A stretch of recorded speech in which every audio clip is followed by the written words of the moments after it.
ബഹുമാന്യരായ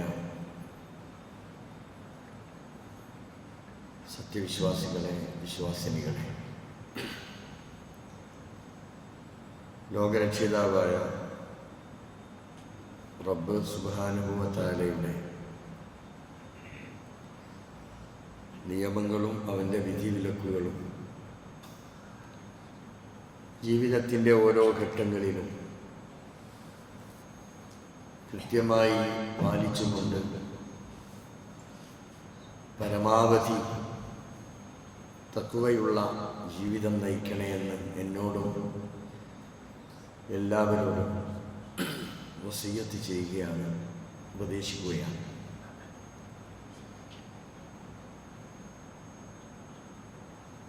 സഹോദരങ്ങളെ, ഇന്ന് ജൂൺ മാസം 26-ാം തീയതി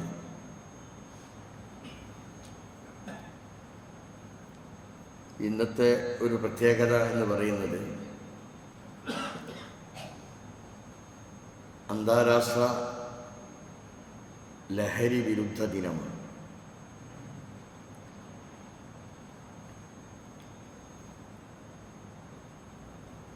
സമൂഹത്തെ മുച്ചൂടും നശിപ്പിക്കുന്ന ലഹരിയെക്കുറിച്ച് ചിന്തിക്കാനും അതിനെ ഓർമ്മിക്കാനുമൊക്കെയുള്ള ഒരു ദിനം.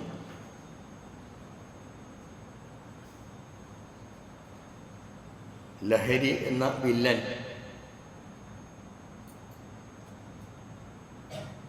എന്തെല്ലാം പ്രയാസങ്ങളാണ് വ്യക്തിജീവിതത്തിലും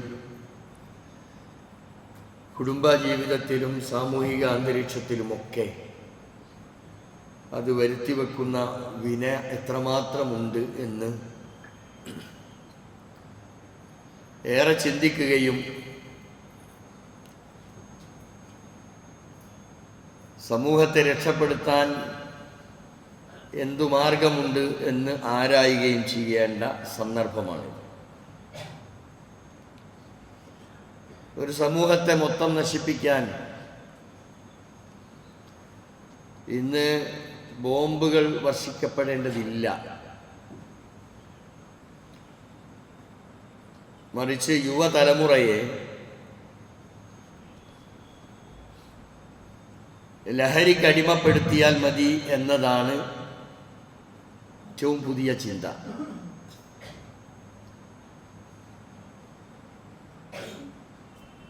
പരിശുദ്ധ ഇസ്ലാം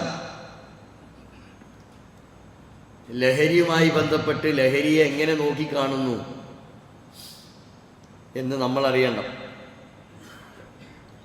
പരിശുദ്ധ ഖുർആൻ സൂറത്തു മാഇദയിലെ 93-ാം ആയത്ത്, യാ അയ്യുഹല്ലദീന ആമനു ഇന്നമൽ ഖംറു വൽ മൈസിർ വൽ അൻസാബ് വൽ അസ്ലാം റിജ്സും മിൻ അമലി ശൈത്താൻ.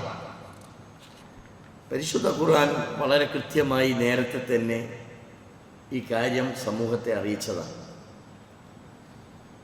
സത്യവിശ്വാസികളെ, ഇന്നമൽ ഖംറു വൽ മൈസിർ, മദ്യവും അതുപോലെ അനുബന്ധമായിട്ടുള്ള ചൂതാട്ടം, അതേപോലെ തന്നെ ആയത്തിൽ പറയുന്ന അൻസാബും അസ്ലാമും, അത് മുമ്പുണ്ടായിരുന്ന പ്രതിഷ്ഠ വെക്കലും അമ്പുകോല് വെച്ച് എളുപ്പത്തിൽ പണമുണ്ടാക്കുന്ന പല മാർഗങ്ങളും സ്വീകരിച്ചിരുന്ന ഒരു കാലഘട്ടം. അതിനെയൊക്കെ പരിശുദ്ധ ഇസ്ലാം വളരെ ശക്തമായി എതിർക്കുകയാണ്.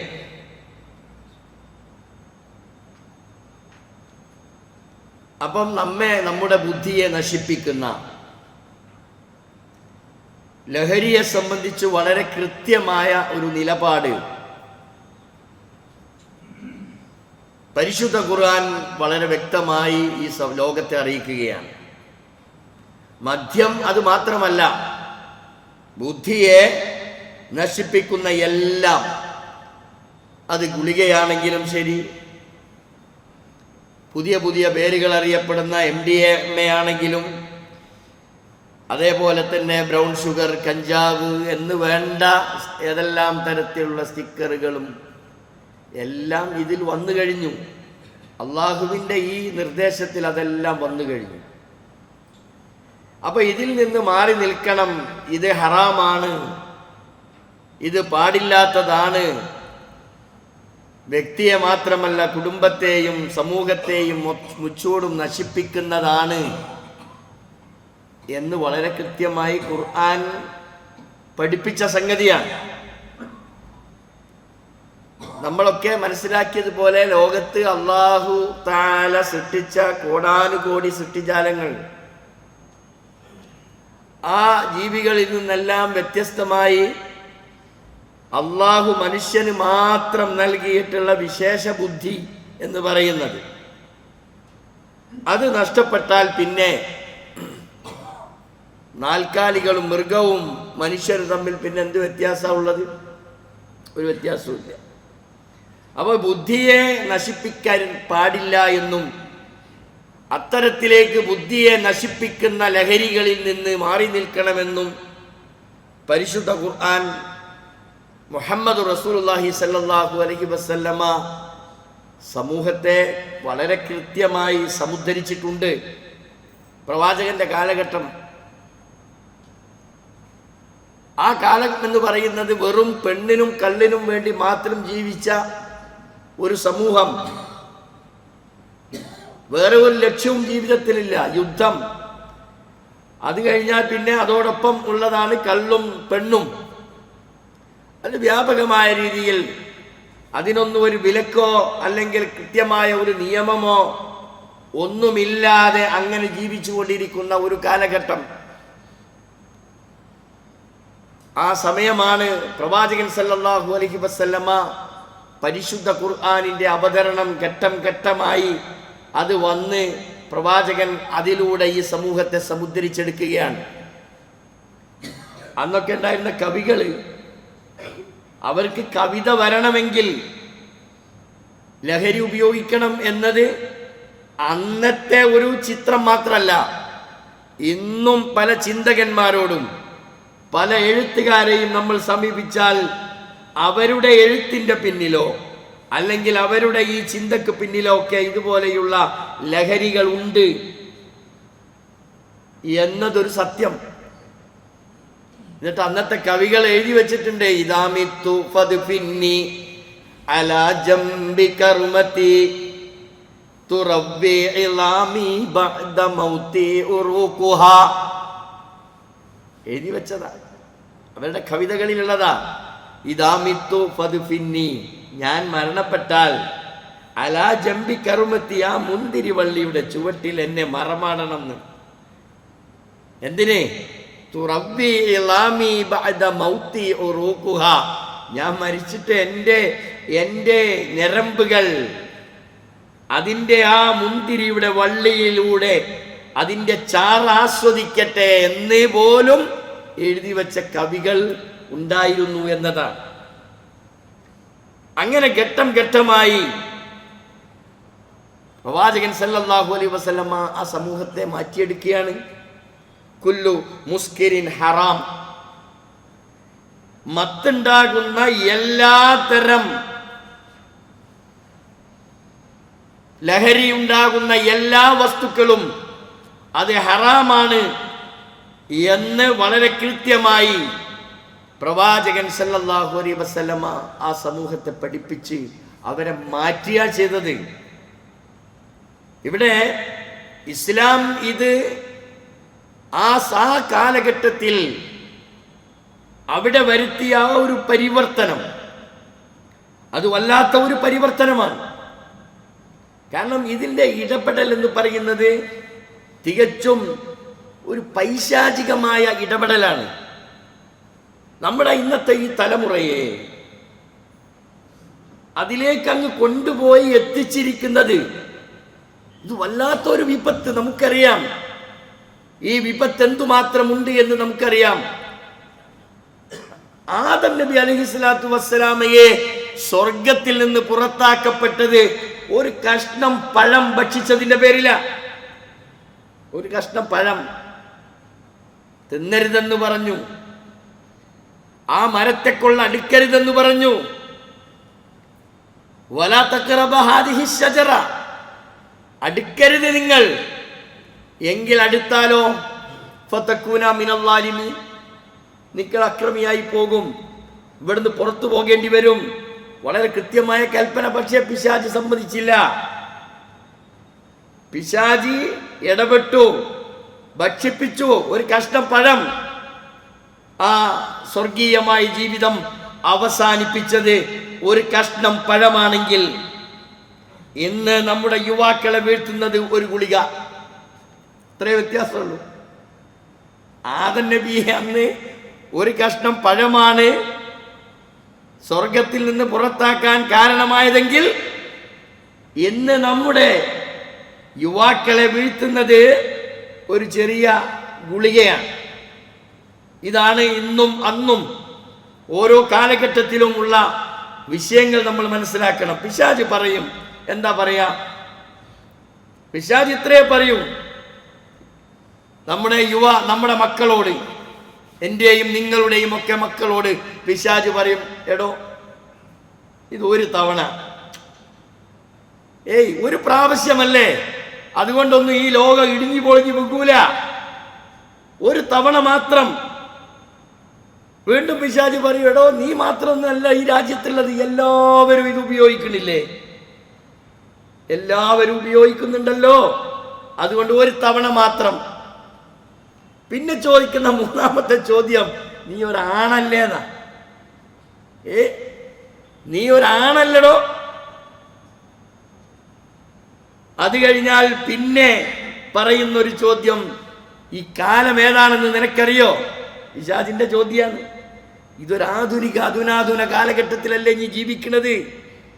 IT രംഗത്ത് എന്തുമാത്രം പുരോഗതി പാലിച്ച ലോകത്തല്ലേ, കാലഘട്ടത്തിലല്ലേ നീ ജീവിക്കുന്നത് എന്നൊക്കെ പറഞ്ഞ് റെഡിയാക്കി കൊണ്ടുവരും ആര്? പിശാച്. ഇത് മൂപ്പരെടുക്കുന്ന പണിയാണിത്. അങ്ങനെ പിശാച് അവനെ എന്ത് ചെയ്യും? കുഴിയിലേക്ക് കൊണ്ടുപോയി തള്ളും. ഇതാണ് ഇന്നിന്റെ കാലഘട്ടത്തിൽ നമ്മൾ കണ്ടുകൊണ്ടിരിക്കുന്നത്. എന്നാൽ അല്ലാഹു തആല വളരെ കൃത്യമായി ഈ കാര്യം നേരത്തെ പറഞ്ഞു വെച്ചതാ. ഇന്ന ശൈത്വാന ലക്കും അദുവ്വുൻ. നമ്മളോടാണ് പറഞ്ഞത് ഇന്ന ശൈത്വാന അദുവ്വുൻ ലക്കും. എടോ തീർച്ചയായും പിശാച് അത് നിങ്ങളുടെ ശത്രുവാണ്, നിങ്ങൾക്ക് ശത്രുതയുണ്ടാക്കുന്നതാണ്. അതുകൊണ്ട് ഫത്തഖിദൂഹു അദുവൻ, നിങ്ങൾ ഒരു കാര്യം ചെയ്യണം, ആ ശത്രുതയുണ്ടാക്കുന്ന ശത്രുവാണെന്ന് പറയുന്ന പിശാചിനെ നിങ്ങൾ ശത്രുവായി തന്നെ കാണണം എന്ന് ഖുർആൻ നമ്മളോട് പറഞ്ഞതാണ്. നമ്മൾ ഖുർആൻ പറഞ്ഞെടുത്ത് നിന്നില്ല, നമ്മുടെ സമൂഹത്തിലെ ആളുകൾ അങ്ങനെ നിന്നില്ല, ഖുർആനിന്റെ പിന്നാലെ പോയില്ല. ഇബ്ലീസിന്റെ പിന്നാലെ പോയത് കൊണ്ട് നമ്മൾ ഇന്ന് ആ ഒരു ബേജാറിലാണ്, വിഷമത്തിലാണ്. എന്തുകൊണ്ട്? എന്റെയും നിങ്ങളുടെയും ഒക്കെ വീട്ടിൽ ഈ സാധനം എത്തി അല്ലേ? പണ്ട് 1838 ഒക്കെ കാലം പറഞ്ഞ്, അവിടത്തെ ഉള്ള ചരിത്രം പറഞ്ഞ് ചൈനയെ നശിപ്പിക്കാനൊക്കെ ഏറ്റവും മാരകമായ ഒരു ലഹരി ഉപയോഗിച്ച് ആ രാജ്യത്തെ മുഴുവൻ ആളുകളെയും നശിപ്പിക്കാൻ ഉപയോഗിച്ചിരുന്ന ഒരു കാലഘട്ടം ഉണ്ടായിരുന്നു. എന്നിട്ട് അവിടെയൊക്കെ ഉള്ള സ്വത്തുക്കൾ കവർന്നെടുക്കാൻ ഉപയോഗിച്ചിരുന്ന ഒരു കാലഘട്ടം ചരിത്രം വളരെ കൃത്യമായി രേഖപ്പെടുത്തുന്നുണ്ട്. നമ്മളെ സ്ഥിതി വളരെ വിഷമകരമായ, ആലോചിക്കാൻ പോലും പറ്റാത്തത്ര അവസ്ഥയിലേക്കാണ് നമ്മളും പോകുന്നത്. എന്തുകൊണ്ട് നമ്മുടെ മക്കൾ, എൻ്റെയും നിങ്ങളുടെയും മക്കൾ എന്തുകൊണ്ട് ഈ ലഹരിയിൽ വീഴുന്നു? നമ്മൾ പറയും, എൻ്റെ മോനോ. നമുക്കെപ്പോഴും അഭിമാനമാണല്ലോ, അഭിമാനമാണ്. കഴിഞ്ഞ ആഴ്ചയിൽ ഒരു അപകടം, രാത്രി 12 മണിക്ക് എൻ്റെ നാട്ടിൽ ഒരു അപകടം. 12 മണി കഴിഞ്ഞിട്ടുണ്ട്. അങ്ങനെ രക്ഷിതാവിനെ വിളിച്ചു, നിങ്ങളെ കുട്ടി എവിടെയാണ്? കുട്ടി വീട്ടിലുണ്ട്. നിങ്ങളൊന്ന് പോയി നോക്ക്, വീട്ടിലുണ്ടോ ഇല്ലേ. രക്ഷിതാവ് സമ്മതിച്ചില്ല, കയർത്ത് സംസാരിക്കുക. പിന്നീടാണ് അദ്ദേഹം റൂമിൽ പോയി നോക്കുമ്പോൾ കുട്ടിയെ കാണാനില്ല. ഞാൻ ഇന്ന് ഒരു ചെറിയൊരു ചിത്രം സൂചിപ്പിച്ചതാ. നമ്മൾ വിചാരിക്കും നമ്മൾ സുഖമായി നമ്മുടെ റൂമിൽ അറയിൽ നമ്മൾ കിടന്നുറങ്ങുന്നു. നമ്മുടെ ആൺകുട്ടികളും പെൺകുട്ടികളും വീടിന്റെ ഉള്ളിലുണ്ടോ, റൂമിലുണ്ടോ, എന്നിട്ട് അതിന് വാശി പിടിക്കുക. നമ്മളത് സമ്മതിച്ചു കൊടുക്കാൻ തയ്യാറല്ല. അപ്പൊ നമ്മളെ മക്കളെ സ്ഥിതി, ഞാൻ എൻ്റെ മക്കളെ കുറിച്ചാണ് ഞാൻ പറയുന്നത്. നമ്മൾ വളരെ കൃത്യമായി ചിന്തിക്കണം. നമ്മളെ ഉറക്കിക്കിടത്താൻ നമ്മുടെ മക്കൾക്ക് കഴിയും. നമ്മൾ ഉറങ്ങി എന്ന് തോന്നിയാൽ നമ്മുടെ മക്കൾ പുറത്തു പോകുന്നു, തിരിച്ച് അതേപടി അങ്ങനെ തന്നെ വരുന്നു വീട്ടിലേക്ക്. നമ്മൾ അറിയുന്നില്ല. രാവിലെ ഉമ്മ എഴുന്നേറ്റ് നോക്കുമ്പോൾ മക്കൾ അവിടെ ഉണ്ട്, പ്രശ്നമൊന്നുമില്ല. പക്ഷെ അവരുടെ സ്ഥിതി എന്താ അറിയാൻ പറ്റിയല്ല. ഇതാണ് ഇന്ന് നടന്നുകൊണ്ടിരിക്കുന്നത്. അപ്പൊ എന്തുകൊണ്ട്, നമ്മൾ ഈ ചോദ്യത്തിന് ഉത്തരം കണ്ടാൽ മതി. എന്തുകൊണ്ട് എൻ്റെ മോൻ അല്ലെങ്കിൽ എൻ്റെ മകൾ, ഇന്നിപ്പോൾ ആൺകുട്ടികളെക്കാൾ അപ്പുറം പെൺകുട്ടികളാണ് ലഹരി മാഫിയയുടെ വലയിലുള്ളത് എന്ന് ഏറ്റവും പുതിയ കണക്കുകൾ സൂചിപ്പിക്കും. കുട്ടികൾ ഇന്ന് കല്യാണം കഴിക്കാൻ തയ്യാറാവുന്നില്ല. ഇത് വലിയൊരു വിഷയമാണ്. പെൺകുട്ടികൾക്ക് ഇന്ന് കല്യാണം വേണ്ട. എന്തൊരു ലോകത്തേക്കാണ് നമ്മൾ പോണത്. അപ്പൊ ഇതിനൊക്കെയുള്ള കാരണം എന്താ? ഒന്നാമത്തെ കാരണം, നമ്മുടെ മക്കൾ ദീനിൽ നിന്ന് അകന്നുപോയി എന്നതാണ്. ഒന്നാമത്തെ കാരണം അതാണ്. ഇന്നത്തെ കുട്ടികൾക്ക് പള്ളിയിൽ വരാൻ കഴിയുന്നില്ല, അതുപോലെയുള്ള പഠന ക്ലാസ്സുകളിൽ പങ്കെടുക്കുന്നില്ല. 6ാം ക്ലാസ് മദ്രസ കഴിയുമ്പോഴേക്കും കുട്ടികൾ ഞാൻ വലിയതായി എന്നാ. രക്ഷിതാവും പറയോ നീ ഇനി പോണ്ട. അത് വേറൊരു കഥ. അതിനേക്കാൾ അപ്പുറം രസകരമായ വിഷയം എന്താണെന്ന് ചോദിച്ചാൽ, സ്കൂൾ വരെ ഓൺലൈനിൽ ആകാനുള്ള ശ്രമത്തിലാണ് ഇനിയിപ്പോൾ പുതിയ കാലഘട്ടം നീങ്ങിക്കൊണ്ടിരിക്കുന്നത്. സ്കൂളിൽ പഠിക്കാൻ പോകുന്ന സമയമല്ല, രക്ഷിതാക്കൾക്ക് അത്രയും സമയമല്ല. രക്ഷിതാക്കൾക്ക് അവിടെ സുഖിക്കുക. ഞാൻ ഒരാളെ ആരെയും ഞാൻ എന്നെയാണ് കുറ്റപ്പെടുത്തുന്നത്. രാവിലെ മദ്രസയിൽ വരുന്നില്ല കുട്ടികൾ. എന്തുകൊണ്ട്? കുട്ടീനെ അന്വേഷിച്ചാൽ പറയും ഓൺലൈനിലാണ്. ഓൺലൈനിലായാലും മാതാപിതാക്കൾക്ക് കിടന്നുറങ്ങാം, ഒരു ബുദ്ധിമുട്ടുമില്ല, സുഖമായി ഉറങ്ങുകയാണ്. പിന്നെ സ്കൂൾ കൂടി അങ്ങനെ ആയാൽ പിന്നെ പറയണ്ട. ഞാൻ പറഞ്ഞു വരുന്നത്, ഞാൻ എന്നെക്കുറിച്ച് നമ്മളെക്കുറിച്ച് ചിന്തിക്കാൻ വേണ്ടിയിട്ടാണ്. എന്തുകൊണ്ട് നമ്മൾ ജീവിക്കുന്ന നമ്മുടെ നാട് അല്ലെങ്കിൽ നമ്മുടെ മഹല്ല്, നമ്മുടെ ഈ ദേശം എന്തുകൊണ്ട് ഈ ഒരു രൂപത്തിലേക്ക് പോയി പോകുന്നു എന്ന് പറഞ്ഞാൽ, ഒന്നാമത്തെ കാരണം മതപരമായ ചിന്തയിൽ നിന്ന് നമ്മൾ പിറകോട്ട് പോയി. പഠിക്കാനുള്ള മതം പഠിക്കുന്നില്ല, മതം പഠിക്കാനുള്ള സാഹചര്യങ്ങൾ ഉണ്ടാക്കുന്നില്ല, അത് ഉപയോഗപ്പെടുത്തുന്നില്ല. അല്ലേ? നമ്മൾ ലക്ഷക്കണക്കിന് രൂപ മുടക്കി കുട്ടി പോലും ആഗ്രഹിക്കാത്ത പഠനത്തിന് നമ്മൾ കുട്ടിയെ വിദേശ രാജ്യങ്ങളിലേക്ക് പറഞ്ഞയക്കുക. MBBSന് വേണ്ടി എത്ര ലക്ഷമാണ്, കോടികൾ വരെ മുടക്കിയിട്ടാണ് നമ്മൾ പറഞ്ഞേക്കണേ. കുട്ടി പോലും താല്പര്യപ്പെടുന്നില്ല പഠിക്കാൻ. എന്നാലും പണത്തിന്റെ ഹുങ്ക് കൊണ്ട് നമ്മൾ പറഞ്ഞു വിടുന്നു. 1 കൊല്ലം പോകുന്നു, 2ാമത്തെ കൊല്ലം കുട്ടി വളയുന്നു, 3ാമത്തെ കൊല്ലം വീണ്ടും വളയുന്നു, 4ാമത്തെ കൊല്ലത്തോടു കൂടി അതിൻ്റെ മൂർധന്യ ദശയിലെത്തുന്നു. 75% കുട്ടി മാരകമായ ഇത്തരത്തിലുള്ള ലഹരിക്കടിമപ്പെട്ടുകൊണ്ട് ഏതോ ഒരു ലോകത്ത്. ഇതൊക്കെ ഈ രാജ്യത്ത് നടക്കുന്ന പഠനങ്ങളാണ്. പഠിപ്പിക്കുന്നതിനെതിരല്ല, പഠിപ്പിക്കണം നമ്മൾ. പക്ഷെ നമ്മൾ ചിന്തിക്കണം, നമ്മൾ എങ്ങോട്ടാണ് നമ്മൾ കൊണ്ടുപോകുന്നത് നമ്മുടെ മക്കളെ, എവിടേക്കാണ് നമ്മൾ എത്തിക്കുന്നത്. ഇത് ഒരു ഉപകാരപ്രദമാകുന്ന, ദുനിയാവിലും ആഖിറത്തിലും നേട്ടം കിട്ടാവുന്ന ഒരവസ്ഥയിലേക്കാണോ നമ്മൾ ഇതൊക്കെ ചെയ്യുന്നത് എന്ന് നമ്മൾ അറിയണം. അപ്പൊ ദീനിൽ നിന്ന് അകന്നു പോകുന്നു എന്നത് ഏറ്റവും പ്രധാനപ്പെട്ട ഒരു കാരണം. 2, അതോടനുബന്ധമായിട്ട് തന്നെ കുട്ടിക്ക് ഓർമ്മയില്ല മരിച്ചാൽ എന്താ സംഭവിക്കുക എന്ന്. ആർക്കും അറിയാത്തൊരവസ്ഥയിലാപ്പുള്ളത്. ഖബറ് എന്താ, ഖബറിലെ അനുഭവം ഇത് കുട്ടികൾക്ക് അറിയുന്നില്ല. കുട്ടികൾ അറിയണമെങ്കിൽ അതുപോലെയുള്ള ക്ലാസ്സുകളിൽ ചേരണം. ഖബർ ജീവിതം അറിയുന്നില്ല. മരണാനന്തര ജീവിതത്തിൽ എൻ്റെ അവസ്ഥയെക്കുറിച്ച് എന്താണെന്ന് ഇന്നത്തെ തലമുറകൾക്ക് അറിയുന്നില്ല. അപ്പം ഇതൊന്നും കേൾക്കുന്നില്ല, കേൾക്കാൻ ശ്രമിക്കുന്നില്ല. അതിനുള്ള സാഹചര്യങ്ങൾ കിട്ടുമ്പോൾ അവിടേക്ക് പോകുന്നില്ല.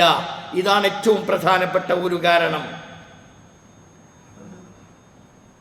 പോവട്ടെ, നമ്മൾ അള്ളാഹ്ക്ക് ചെയ്യുന്ന ഏറ്റവും പ്രധാനപ്പെട്ട ഒരു ആരാധന എന്ന് പറയുന്ന നിസ്കാരല്ലേ.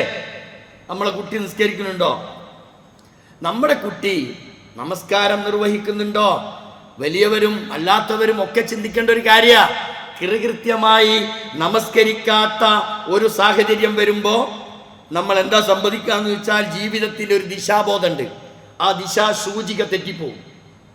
നമ്മൾ ദോറ് നിസ്കരിച്ച് അസറാകുന്നതിൻ്റെ ഇടയിൽ പിന്നെ അധികം സമയമല്ലല്ലോ, വീണ്ടും അസർ നിസ്കരിക്കുന്നു, അത് കഴിഞ്ഞ് മഗ്രിബിലേക്ക് വരുന്നു. ഇങ്ങനെ സമയബന്ധിതമായി നമ്മൾ ഒന്നിച്ചൊന്നായി ഈ പ്രക്രിയയിൽ ഇടപെട്ടാൽ നേർക്ക് നേരെ മുന്നോട്ട് പോകും. അതല്ലെങ്കിൽ ദിശാസൂചിക വളഞ്ഞു പോകും, അത് നഷ്ടപ്പെടുകയും ചെയ്യും. ഒന്നാമത്തെ കാരണം. 2, നമ്മുടെ കൂട്ടുകെട്ട് വളരെയധികം ശ്രദ്ധിക്കേണ്ടതാണ്. കൂട്ടുകെട്ടാണ്, നമ്മൾക്കൊരു നല്ല കൂട്ടുകെട്ടില്ല. അതുകൊണ്ടാണ് ഇത്തരം ലഹരി മാഫിയകളുടെ പിന്നാലെ നമ്മൾ എത്തിച്ചേരുന്നത്. നന്നാവാനും ചീത്തയാവാനും സുഹൃത്ത് ബന്ധങ്ങൾക്ക് കഴിയുമെന്നതാണ്. ഇത് രണ്ടും ശ്രദ്ധിക്കണം. അപ്പം നല്ലതിനോട് ചേർന്ന് നിൽക്കാൻ നമ്മൾക്ക് കഴിയണം. എനിക്ക് എൻ്റെ മകന്റെ കൂട്ടുകാർ ആരാണെന്ന് ഞാൻ അറിയണം. അങ്ങനെ ഓരോരുത്തരും അറിയണ്ടേ? നമ്മൾ കുറച്ച് പണം ഉണ്ടെങ്കിൽ നമ്മൾ അങ്ങ് കൊടുത്തു വിട്ടാൽ ആവശ്യമുള്ളതൊക്കെ ചെയ്തു കൊടുക്കുന്നു. പക്ഷേ എന്താണ് സ്ഥിതി എന്ന് നമ്മൾ അറിയുന്നില്ല. അതാണ് നമ്മുടെ രാജ്യത്ത് ഏറ്റവും കൂടുതൽ പ്രയാസമുണ്ടാക്കിക്കൊണ്ടിരിക്കുന്നത്. നബി സല്ലല്ലാഹു അലൈഹി വസല്ലം പറഞ്ഞു, അൽ മർഉ അലാ ദീനി ഖലീലിഹി, ഒരു മനുഷ്യൻ തൻ്റെ സുഹൃത്തിന്റെ മാർഗത്തിലാണ് എന്ന് പറഞ്ഞാൽ നമുക്കൊക്കെ ഉണ്ടല്ലോ ചങ്കും ബെസ്റ്റ് ഫ്രണ്ടും, അങ്ങനെ ഉണ്ടല്ലോ പലരും നമ്മൾക്ക്. അത് ആരാണെന്ന് അറിയണം. നമ്മൾ അവരെ കൂടെ കൂട്ടിയാൽ എന്താണ് ഗുണമെന്ന് നമ്മൾ അറിയണം. നമുക്ക് വേണ്ടാത്തത് വേണ്ട എന്ന് പറയാനും അതിനോട് രാജി പറയാനും നമുക്ക് കഴിയേണ്ടതുണ്ട്. നമ്പർ 3, നമ്മുടെ മൊബൈൽ സംസ്കാരമാണ്. നമ്മെ ഇത്രയും അപകടത്തിലെത്തിച്ചത് നമ്മുടെ മൊബൈൽ സംസ്കാരമാണ്. മുമ്പ് ലഹരിയെ നാം തേടിപ്പോയിരുന്നെങ്കിൽ ഇന്ന് മൊബൈൽ സംസ്കാരം ലഹരി നമ്മുടെ വീട്ടിലേക്ക് കൊണ്ടുവരുന്നു എന്നതാണ്. ഇതാണ് ആ വ്യത്യാസം. നമ്മൾ തേടി പോകേണ്ടിയിരുന്നു, ഇന്ന് വേണ്ട, അടിച്ചാൽ മതി, നമ്മൾ ഉള്ളിടത്തേക്ക് സാധനം വരും. അപ്പൊ നമ്മൾ അറിയണം നമ്മുടെ സ്ഥിതി എന്താണെന്ന്. ഇതൊക്കെയാണ് നമ്മെ ഈ രൂപത്തിലേക്ക് എത്തിച്ചത് എന്ന് നമ്മൾ അറിയണം. മറ്റൊരു കാര്യം വളരെ പ്രധാനപ്പെട്ടത്, ഇന്ന് സ്നേഹം എന്ന് പറയുന്നതില്ല. വീട്ടിൽ അങ്ങനെ ഒരു സംഭവമല്ല. മക്കൾക്ക് നമ്മൾ പണം വേണോ, പണം കൊടുക്കാൻ തയ്യാറാണ്. മൊബൈൽ വേണോ, മൊബൈൽ കൊടുക്കാൻ തയ്യാറാണ്. 10ാം ക്ലാസ് കഴിയുമ്പോഴേക്കും ഓഫറാണ്. വണ്ടി, 2 വീലർ അല്ലേ, അത് നമ്മൾ ഓഫർ, നമ്മളെടുത്ത് പണമുണ്ട്, നമ്മളത് കൊടുക്കുന്നു. പക്ഷേ നമ്മൾ കൊടുക്കാത്തൊരു സാധനമുണ്ട്, സമയം. നമ്മൾ അവർക്ക് സമയം കൊടുക്കുന്നില്ല. നമ്മളുമായി അവർ ചേരണ്ടേ, നമ്മളുമായി കൂടിയിരിക്കണ്ടേ, നമ്മളുമായി ഒരു വർത്തമാനം പറയണ്ടേ? ഇല്ല. 5 ആളുകൾ, 5 വീട്ടിലുള്ള 5 പേര് ഒരുമിച്ചിരുന്നാൽ 5 പേരും തല താഴ്ത്തിയിരിക്കുന്ന അവസ്ഥ. എല്ലാവരും അവരുടേതായ ആ പെട്ടിയിൽ കുത്തി നീട്ടി ഉന്തി തള്ളി സമയം കളയുന്നതിനപ്പുറം മുഖത്തോട് മുഖം നോക്കി, മുഖാമുഖം നോക്കി ഒരു 2 മിനിറ്റ് പോലും സംസാരിക്കാൻ നമ്മൾ സമയം കാണുന്നില്ല, പരസ്പരം സ്നേഹിക്കുന്നില്ല. ഇതൊക്കെ ഇന്നൊരു കിട്ടാക്കനിയായി മാറി. ഇതൊക്കെയാണ് നമ്മുടെ രാജ്യവും നമ്മളും അനുഭവിച്ചു കൊണ്ടിരിക്കുന്ന ഏറ്റവും വലിയ പ്രശ്നം എന്ന് നമ്മൾ അറിയണം. ഇനിയോ ഇത് മാറണ്ടേ? ഈ അവസ്ഥകൾ മാറണോ? ഒറ്റക്കൊരാൾ വിചാരിച്ചാൽ നടക്കൂല. കൂട്ടായ പരിശ്രമങ്ങളിലൂടെ മാത്രമേ നമ്മുടെ നാടിൻ്റെ അവസ്ഥ, നാം ജീവിക്കുന്ന നാട് അങ്ങനെയുള്ള ഒരവസ്ഥയിലാണ് ഇപ്പോൾ ഉള്ളത്. ഒരു യുദ്ധമുഖത്താണ് നമ്മുടെ നാട്, ഒരു യുദ്ധമുഖത്താണ്. അതിർത്തിയിൽ ശത്രു സൈന്യങ്ങളെ കാണാനില്ല. ആകാശത്ത് അതുപോലെ തന്നെ വിമാനങ്ങളെ കാണുന്നില്ല, യുദ്ധവിമാനങ്ങളില്ല. മാത്രമല്ല കടലിൽ യുദ്ധക്കപ്പലില്ല. ഇതൊന്നുമല്ല നമ്മുടെ പ്രശ്നം. എന്റെയും നിങ്ങളുടെയും വീട്ടിന്റെ ഉള്ളിലുള്ള ലഹരി, ഇതാണ് ഏറ്റവും ഭീകരമായ ഒരവസ്ഥ എന്ന് പറയുന്നത്. ഇതിനോടാണ് നമ്മൾ മല്ലിടേണ്ടത്, ഇതിലാണ് നമ്മൾ പങ്കെടുക്കേണ്ടത്. ഈ മഹാവിപത്തിന്, ആ വിപത്തിന്റെ കൊടുങ്കാറ്റ് ആഞ്ഞു വീശുമ്പോൾ, ആ മഹാവിപത്തിന്റെ കൊടുങ്കാറ്റ് ആഞ്ഞു വീശുമ്പോൾ അതിനെ പ്രതിരോധിക്കാൻ നമ്മുടെ മഹല്ല് നമ്മൾക്ക് എങ്ങനെ സംരക്ഷിക്കാൻ കഴിയും എന്നതിനെ കുറിച്ചാണ് നമ്മുടെ മഹല്ല് നിവാസികൾ ചിന്തിക്കേണ്ടതും ആലോചിക്കേണ്ടതും. ഇങ്ങനെ ഓരോ മഹല്ല് നിവാസികളും വളരെ കൃത്യമായ ആലോചനകളിലൂടെ, അജണ്ടകളിലൂടെ നമ്മുടെ നാടിനെ രക്ഷിക്കാൻ, അതിലേറെ സന്തോഷത്തോടു കൂടി ഒരു കുടുംബത്തിന് ഒരു അന്തി ഉറങ്ങാൻ സാധിക്കണോ? നമ്മൾ ഒന്നായി നിന്നെങ്കിൽ മാത്രമേ ഈ ഭീകരമായ അവസ്ഥയിൽ നിന്ന് രക്ഷപ്പെടാൻ നമ്മൾക്ക് സാധിക്കൂ എന്ന് നമ്മൾ അറിയണം. അങ്ങനെ നമ്മൾ പരസ്പരം ഒന്നിച്ചൊന്നായി നിന്നുകൊണ്ട്, എല്ലാവരെയും കൂട്ടിപ്പിടിച്ചുകൊണ്ട് ഈ മഹാമാരിക്കെതിരിൽ വ്യാപകമായ ഈ ദുരന്തം, ആ ദുരന്തത്തിനെ പ്രതിരോധിക്കാൻ നമ്മൾ ഒന്നായി നിൽക്കണം. അതിന് അല്ലാഹു നമ്മെ ഏവരെയും അനുഗ്രഹിക്കുമാറാവട്ടെ.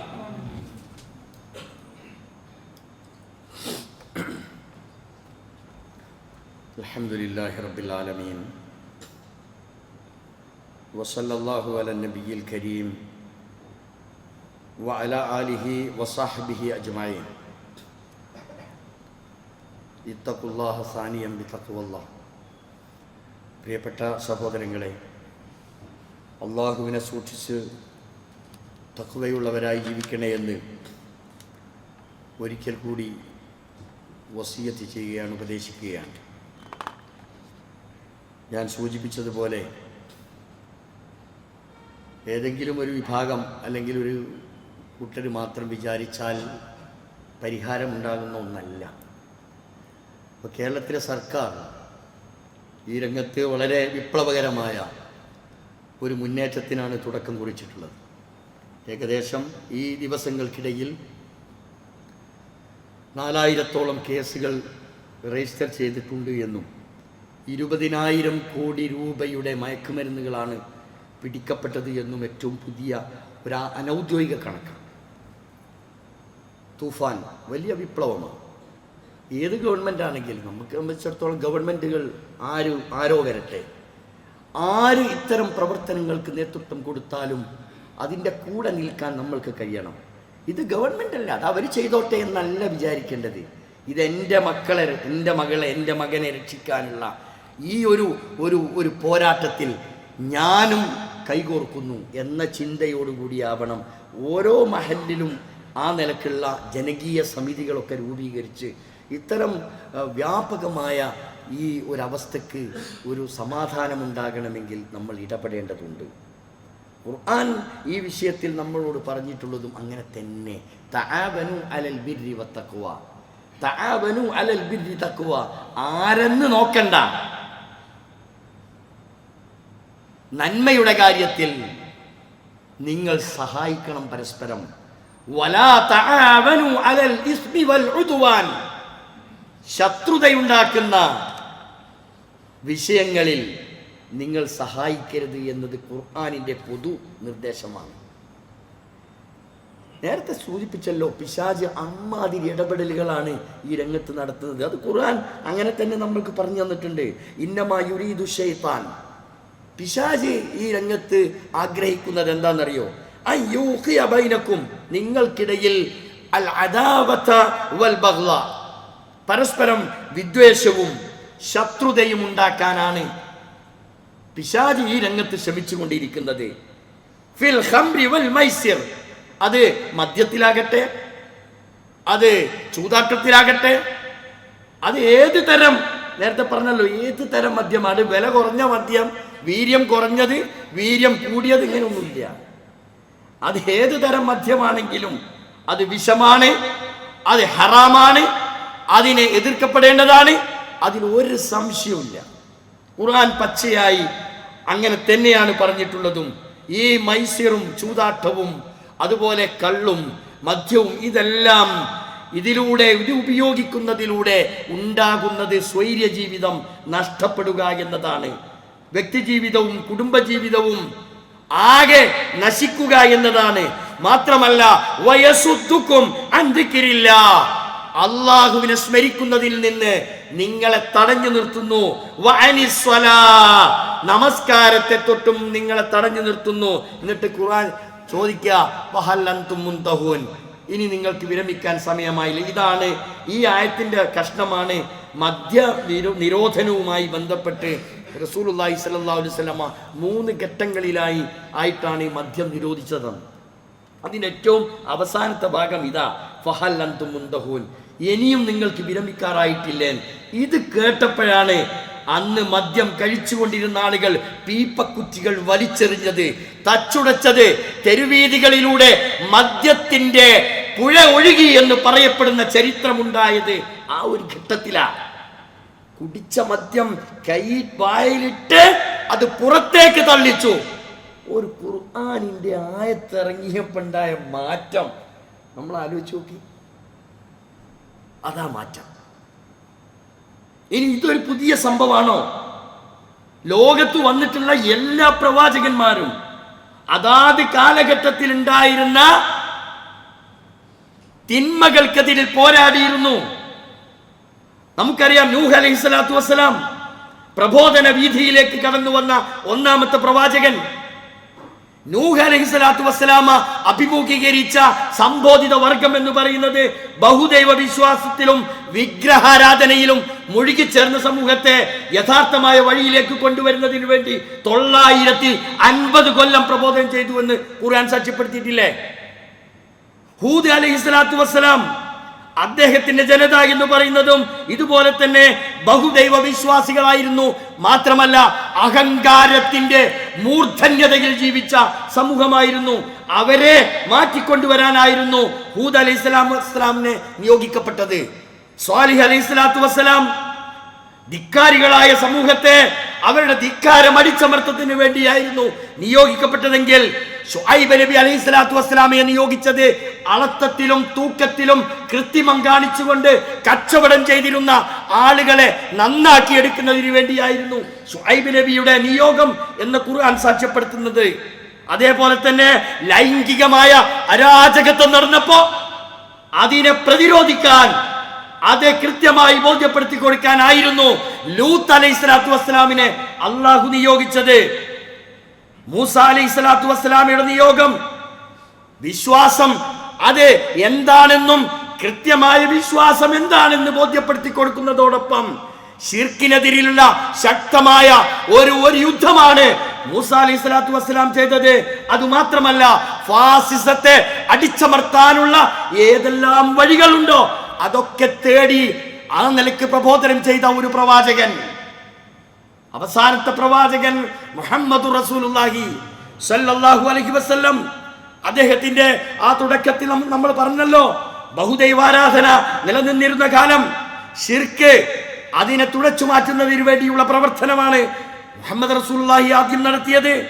അതേപോലെ തന്നെ മദ്യവും ചൂതാട്ടവും അതേപോലെ തന്നെ പലിശ കൊണ്ടുണ്ടാകുന്ന ആ രാജ്യത്ത് നിലനിന്നിരുന്ന അങ്ങേയറ്റത്തെ പ്രയാസം നിറഞ്ഞ ആ ഒരു സന്ദർഭം, അനീതിക്കെതിരിൽ സാമൂഹിക നീതി അത് ഉറപ്പിക്കുന്നതിന് വേണ്ടിയൊക്കെയുള്ള പോരാട്ടമായിരുന്നു പ്രവാചകൻ നടത്തിയിരുന്നത്.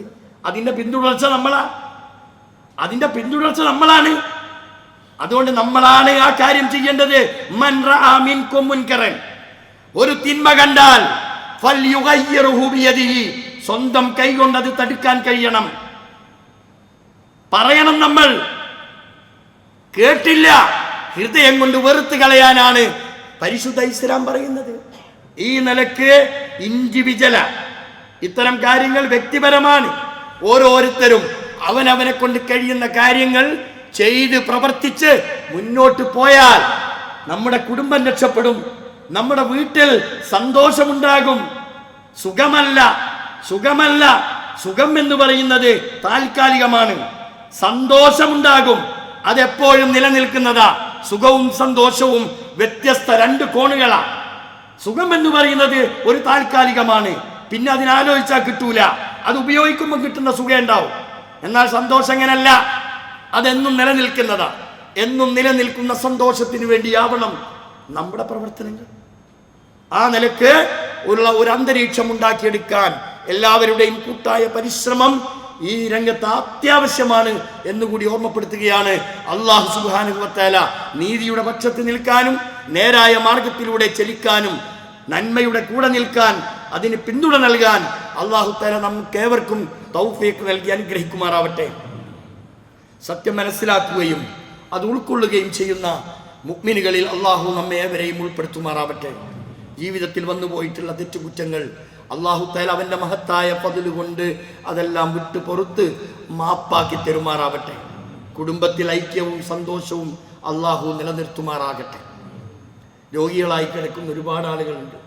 വീടുകളിലും ആശുപത്രികളിലും പ്രത്യേകം പ്രാർത്ഥനയ്ക്ക് വേണ്ടി വസിയ്യത്ത് ചെയ്ത ആളുകളുണ്ട്. വെന്റിലേറ്ററിൽ കിടക്കുന്നവരുണ്ട്. പ്രായഭേദമന്യേ പലരും പല പ്രയാസത്തിലാണ്. അല്ലാഹു സുബ്ഹാനഹു വ തആല രോഗികളായി കിടക്കുന്ന എല്ലാവരുടെയും രോഗങ്ങൾക്ക് ശിഫ ശമനം നൽകി അനുഗ്രഹിക്കുമാറാവട്ടെ. അള്ളാഹുവിൻ്റെ വിധിക്ക് കീഴ്പ്പെട്ട് മരണത്തിന് കീഴടങ്ങിയിട്ടുള്ള ഒട്ടനേകം ആളുകൾ, നമ്മിൽ നിന്ന് വിട പറഞ്ഞു പോയിട്ടുള്ള ആളുകൾ, അല്ലാഹു സുബ്ഹാനഹു വ തആല എല്ലാവർക്കും മഗ്ഫിറത്തും മർഹമത്തും നൽകി അവരെ അനുഗ്രഹിക്കുമാറാവട്ടെ. നാളെ ജന്നാത്തുൽ ഫിർദൗസിൽ നമ്മെയും അവരെയും അല്ലാഹു തആല ഒരുമിച്ച് കൂട്ടുമാറാവട്ടെ. اللهم اغفر للمؤمنين والمؤمنات والمسلمين والمسلمات الأحياء منهم والأموات إنك مجيب الدعوات ويا قاضي الحاجات ربنا اغفر لنا ولإخواننا الذين سبقونا بالإيمان فلا تجعل في قلوبنا غلا للذين آمنوا ربنا إنك رؤوف رحيم اللهم أجرنا من النار اللهم أجرنا من النار اللهم أعز الإسلام والمسلمين وأذل الشرك والمشركين اللهم اجعلنا من المسلمين واجعلنا من المتقين واجعلنا من المخلصين اللهم مقلب القلوب ثبت قلوبنا على دينك اللهم مصرف القلوب صرف قلوبنا على طاعتك ربنا آتنا في الدنيا حسنة وفي الآخرة حسنة وقنا عذاب النار.